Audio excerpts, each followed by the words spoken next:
Hello everyone.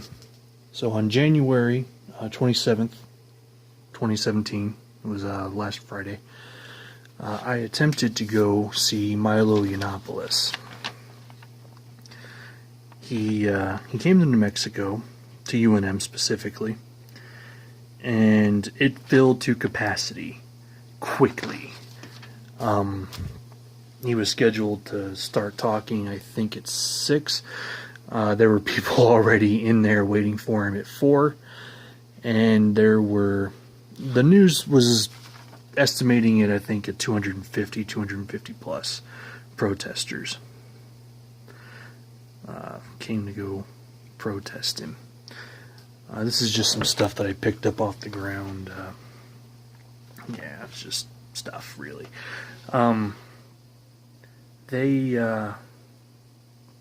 I ran into some people, and at first I didn't really believe that stuff like this was going on.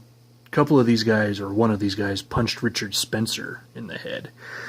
Sucker punched him. I think you may have seen the video of it, and I thought it was just an isolated incident, you know.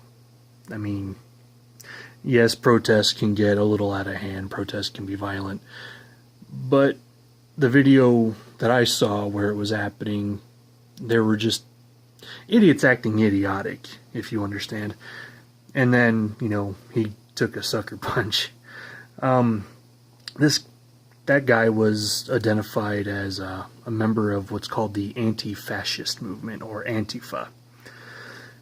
And they're going around and they're causing problems inside the protests.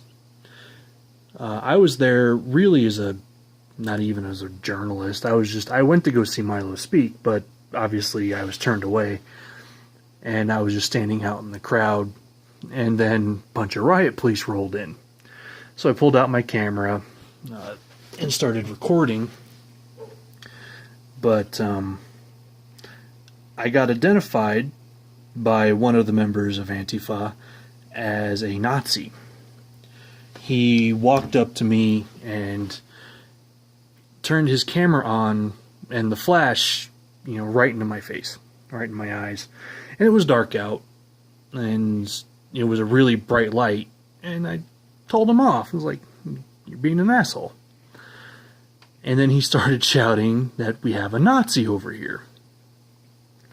I got confronted by about 4 or 5 guys, and they got in my face. One of them smacked my camera with a selfie stick. I broke the camera. I managed to pull some of it off, some of the video off, but there's no hope for it. I was gonna post that with my voice talking over it, but it's all grainy, messed up. It jumps around a lot. It was broken. Okay. So when these guys got in my face, I of course became very aggressive.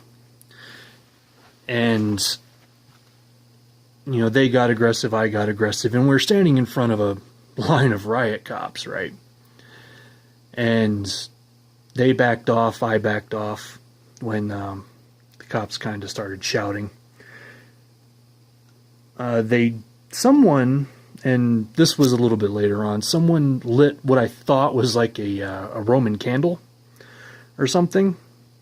I think, I don't know what it was, okay? It was just, it made a lot of smoke, it smelled like gunpowder. The police would identify it as a pyrotechnic device. To me, it smelled like a Roman candle, if you've ever smelled a Roman candle before.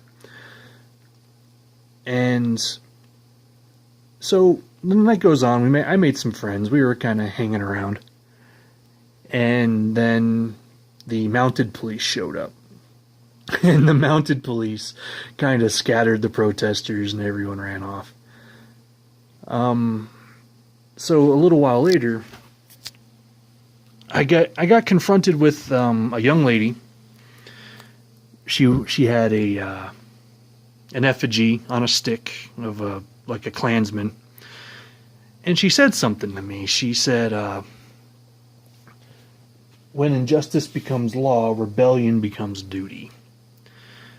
Now, obviously, I'm a supporter of the Second Amendment, and I'm a supporter of the Constitution, and so on and so forth. But the phrase when injustice becomes law, or tyranny becomes law, rebellion becomes duty, says to me that someone in government is trying to abolish one of our Bill of Rights, or one of our amendments, rather, like the First Amendment, Second Amendment. That's not what's going on here. Now, I'm in New Mexico, so I understand that when people hear the term illegal immigrant, they instantaneously start thinking about dear old Abuelita, or, grandma. And, grandma never did anything to anybody. Why are you hating on my grandma? And that isn't what we're doing, or what anyone, not me specifically, but that isn't what's going on. The border violence is out of control. And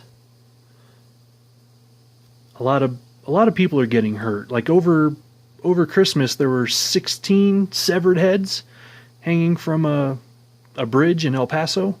They called it the Red Christmas. Like, these are not people I want in my country. These are not people I want as neighbors. I doubt anybody really wants that. And then, of course, you have a lot of Islamic terrorism and Islamic violence going on. No one is coming down on our freedom of religion. Freedom of religion means all religions. The same amendment that protects the right of a Christian, protects the right of a Muslim, protects the rights of an atheist. It protects the right of the Mormons. It protects the rights of the Scientologist. No one is trying to take that right away from you. What we're coming down on is the San Bernardino shooters. The guy that shot up the gay nightclub in Florida. These are becoming commonplace. And I've been to Kuwait, I've been to Iraq, I've been in Afghanistan. I've seen these places, I've seen these people. Not a big fan of them. They've reduced their countries in recent years. They've reduced their countries to piles of goat shit and rocks and rubble. When they have a disagreement with you, they instantaneously want to kill you. Now, a lot of these people protesting, some of them are Islamic, and they're trying to say, no, no, no, that's not us. While at the same time we have the more radical Islamists out there saying, no, this is what we're going to do. So who's right, who's wrong?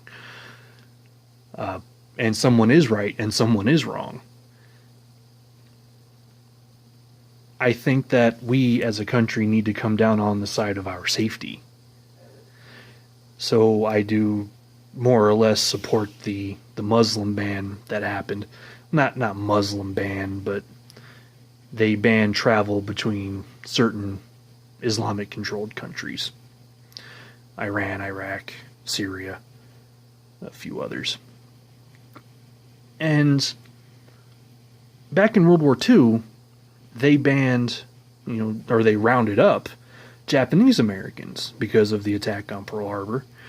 And then I remember in history class, Jimmy Carter banning certain Muslim countries from coming into, or certain immigration, I think I remember him deporting students as well. So I'm not really understanding why people are all of a sudden all upset. I guess it's just the social justice thing, right? Just more literature. Figured I'd give you something else to look at. Well, back to the Antifa thing. I found something lying on the ground. This is one of their hoods. I found it lying on the ground. I think I'm going to keep it. You know, it was really cold there. You know, it's January in New Mexico. It's cold, so I was wearing gloves. So